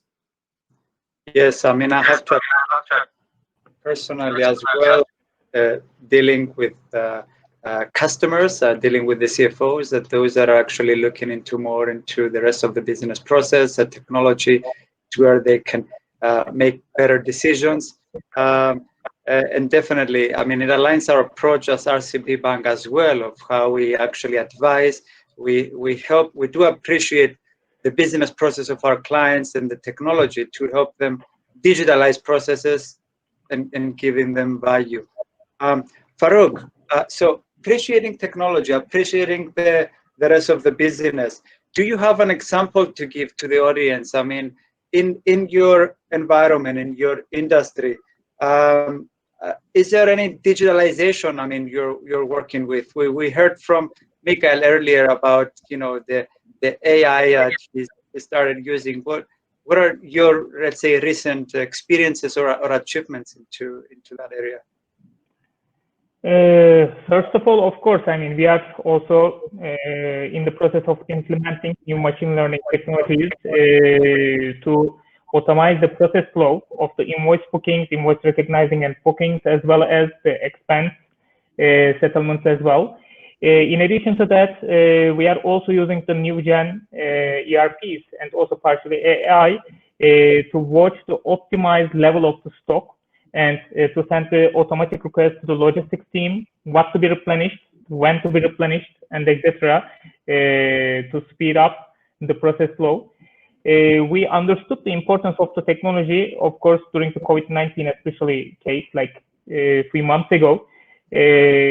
Luckily, we were ready with the full remote working for the HQ. Of course, it is not the case for the warehouse or the stores and etc. But for the HQ at least, we were ready to work as a remote work as 100%, and we were able to also supplement everyone with the necessary tools and the security as well, because security became also really important, security and compliance of it, because everyone needed to work remotely, not from the HQ. So it was hard to even maintain the information flow.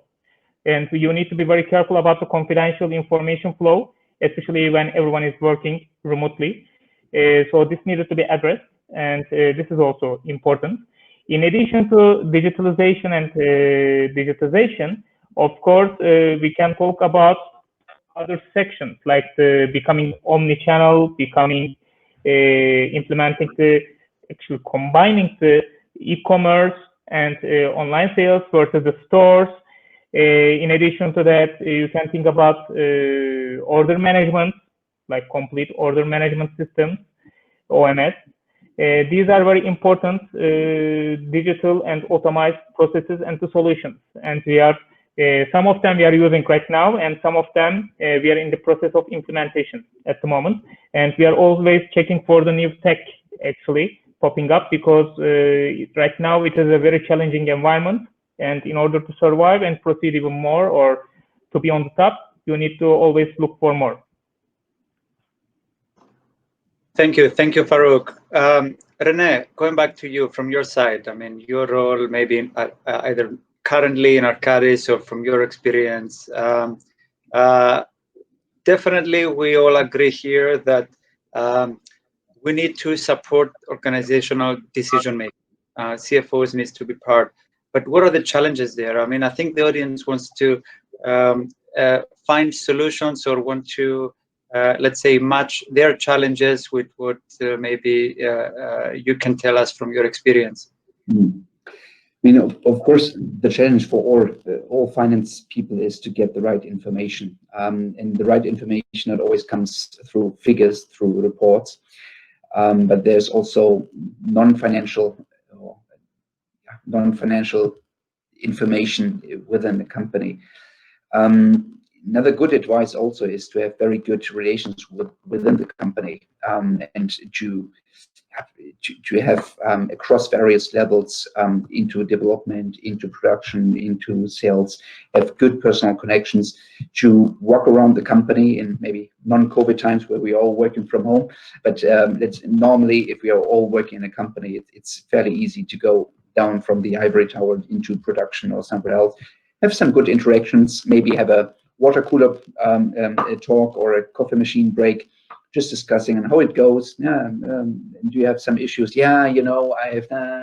And then you can take this forward and say, yeah, I've heard there. What about this? And then you can build, based on your network, you can build a story beyond the figures and not just looking at the figures. So though definitely I would turn around the challenge into an opportunity to learn more beyond the figures with a good company network that you need to create as a CFO or a finance person. Totally agree. I mean, good relationships within the company are key. Michael, adding on that, I mean, internal business partnerships, yes. So what about external business partnerships? What about relationships or getting involved into the external third parties that the company is working with, or the potential synergies that the company is planning to? Definitely, I mean, do we need some relationships there as well? What is the contribution of the CFO there, or is the CFO welcome to these discussions? I mean, are they being asked, or is it again a challenge whether they're being welcomed or to, you know, jump into the stage? No, I think it's a very, very good question, Ari, and I think it's, so first, we are absolutely welcome. I think it's an essential part of my role here in Denmark. You know, I meet, I guess, with the largest company CFOs that we operate on the market, our largest partner CFOs as well, regularly, at least once every 2 months, and probably even more than this, especially when you have, you know, large deal makings and things like this. You know, you want to be sure that both sides are aligned, because very often CFOs are the key decision makers that you want to be sure there is no, you know, overlooked from that standpoint. So that's absolutely a strong go-to market for me. At the same time, it's fair to say that, let's say, the traditional CFO that you can still picture from, let's say, a few decades ago, is not really a guy that likes to be on stage. He's not really a guy that likes to be to go out and, you know, sell something, basically. Okay, so very often you're like, well, you know, like now I'm okay to talk cash flow or things like this, but not really like so. And yet, I still think that's where you know, we can help our teams to grow, develop into these elements, because, as I said, you know, the fundamental of finance is still expected from us. There is no, you know, it's not a news here, right? But making a difference is really what you add on top, okay? And for me, like, you know, being attuned to the latest technology is one element. Being very strong on the soft skill, I think, is really where you can make a difference. You know, learning from your sales team, engaging with the engineering team, engaging with customers and partners, I think that's where you can demonstrate curiosity and make the biggest difference for your own companies on the long term. And obviously develop yourself, which is as well, you know, a big thing. Yes, definitely keep developing. Thank you, Michael. Now, Farouk, and coming, I mean, closing towards the end of our panel. I mean, we're here for the leading the future. We're here for you know, with the finance leaders, right?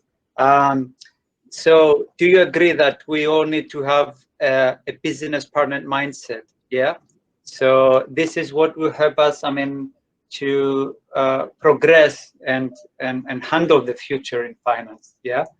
Tell us your views. I mean, how can we switch away, whether completely or into what level, from the traditional cost-saving approach towards the value creator, towards adding value as a business partner to the organization?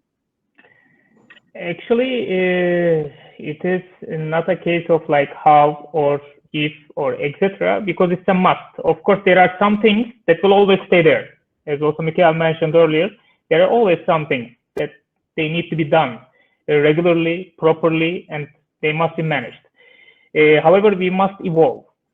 We always had many disruptions, and we needed to face and overcome them. However, after COVID and with the COVID, we had we are having too many disruptions in our ecosystem to overcome, and we need to become more proactive than ever. And accordingly, we need to develop ourselves. We need to evolve more than before, and we need to be more agile especially on the planning and analysis activities. And we need to revert to the business very quickly in order to not to be outdated, because information flow right now is changing very quickly, very rapidly, and yesterday's information can be already outdated. So you need to update yourself and the business partners all the time with different scenarios and different possibilities. Otherwise, you might also cause some important loss of the opportunities as well. On the other hand, you said traditional ones, and of course there is a traditional case, there is a cost saving, and there are that kind of matters. We are gonna keep some of the old understanding as well. For example, we should definitely keep the cost saving understanding in order to minimize the cost, but that doesn't mean to stop investing.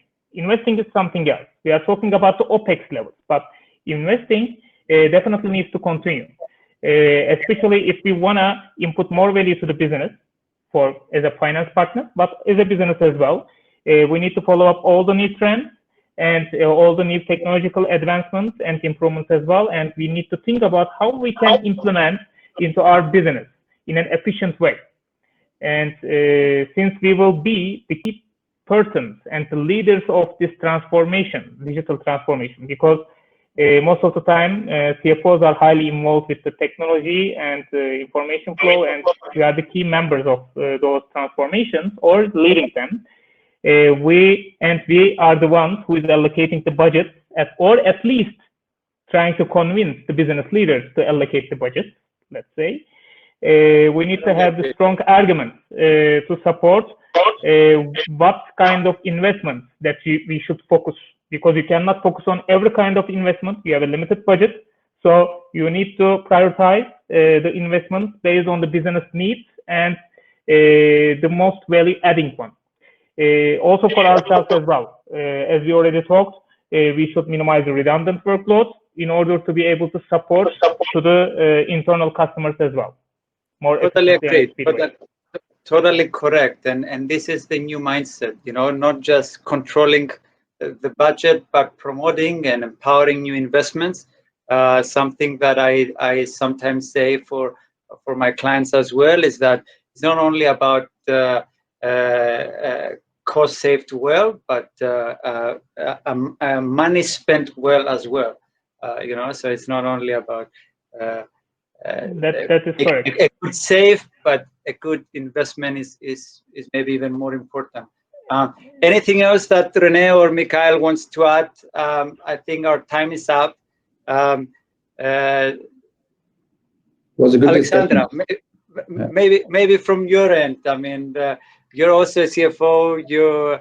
How is your experience as a business partner? I told you at the beginning, this is my favorite topic. If I would be on the stage, we will need to stay overnight to discuss every topic I want.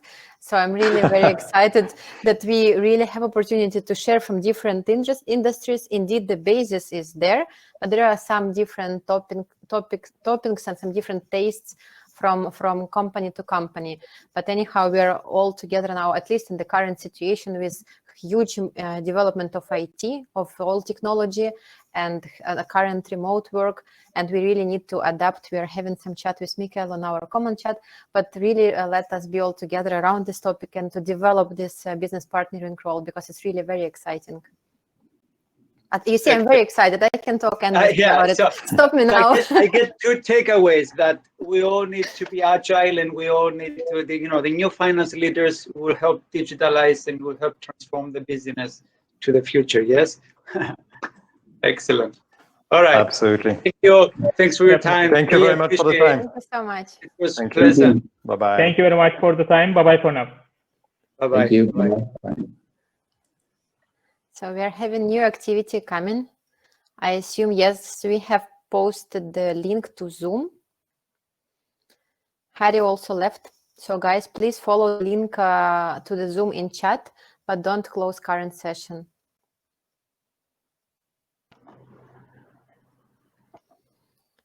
I just wanted to make it clear for all our participants in case they weren't 100% sure of what's going on now. So we have a power session that's taking place on a platform of Zoom.